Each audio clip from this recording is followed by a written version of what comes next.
देखो, मैं अगर पूछूं कि भाई नेपाल क्रिकेट में कौन नहीं है ऑलराउंडर, तो आप सोच में पड़ जाएंगे। क्योंकि मैं आपको बता दूं, नेपाल क्रिकेट की ऑलराउंडर की अगर हिसाब देखा जाए तो भाई बहुत ऐसे हिसाब आप देख सकते हैं।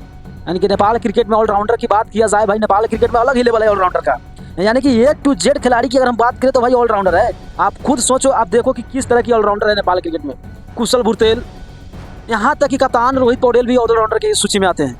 कुशल भुरतेल, रोहित पौडेल, सोमपाल कामी, दीपेंद्र सिंह ऐनी, कुशल मल्ला, गुलशन झा, सोमपाल कामी, भाई करण केसी, यानी कि आप देख सकते हो वो हिस्टोरी उठा के ए टू जेड खिलाड़ी ऑलराउंडर के हिसाब में आते हैं भाई। अगर 11 प्लेयर में अगर हम बात करें तो सिर्फ 1-2 प्लेयर ही नहीं है जो ऑलराउंडर नहीं है, मगर ये ऑलराउंडर के हिसाब देखा जाए तो भाई गजब है। यानी कि नेपाल क्रिकेट टीम में अगर आपका 4-5 3 बैट्समैन है, अगर 3 बैटिंग लाइन बाकी है, तो आप सोचो कि मैच जीत रहे हो। क्योंकि नेपाल की ऐसी बैटिंग लाइन और इसी ऑलराउंडर शायद कोई भी ऐसा टीम में नहीं हो गया। आप देखो इंडिया का देखो, अफगानिस्तान का देखो, पाकिस्तान को देखो, या चाहे किसी का भी देखो, मगर नेपाल में ऑलराउंडर की भरमार पड़ा हुआ है और सबके सब तबाही मचाते हैं। जहाँ जिनको मौका मिलता है वो वहाँ पर खड़ा उतरते हैं। और यही नहीं, अगर बात करें ऑलराउंडर में, कोई टॉप में बनाया है तो कब, कोई टॉप 3 में बनाया है तो कोई 77-78 में अभी स्टार्ट किया है। तो भाई अब इस हिसाब से सोच सकते हो कि नेपाल क्रिकेट की लेवल क्या होने वाला है। आने वाला दिन में अगर हम बात करें, नेपाल क्रिकेट का लेवल एक अलग होने वाला है। ऑलराउंडर के हिसाब से देखा जाएगा तो एक अलग हिसाब होगा।